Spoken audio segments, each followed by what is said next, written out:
महाभारत का युद्ध खत्म होने के बाद कैसे हुई थी द्रौपदी की मौत? द्रौपदी किसका अवतार थी और उन्हें क्यों जीवन भर दुख का मिला और कैसे उनकी मृत्यु हुई? दोस्तों, अगर हिंदुस्तान के पौराणिक इतिहास की बात करें तो बहुत सारे युद्धों का जिक्र किया जाता है। पौराणिक कथाओं में संग्राम की एक गाथा है जिसे ही सबसे भीषण माना जाता है और ये है महाभारत का युद्ध।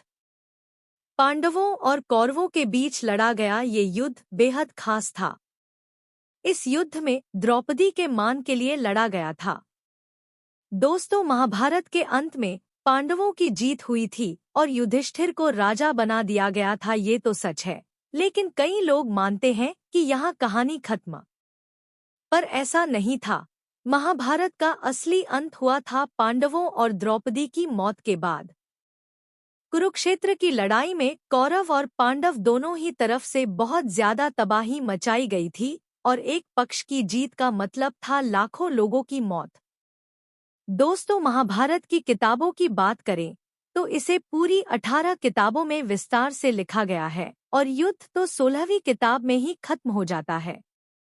17वीं किताब, जिसका नाम है महाप्रस्थानिक पर्व, पांडवों की स्वर्ग यात्रा का जिक्र करती है। इसमें पांडव और द्रौपदी प्रस्थान करते हैं। द्रौपदी का जीवन। दोस्तों, द्रौपदी 5 पांडवों की पत्नी थी और उसके 5 पुत्र थे जिन्हें उपपांडव कहा जाता था।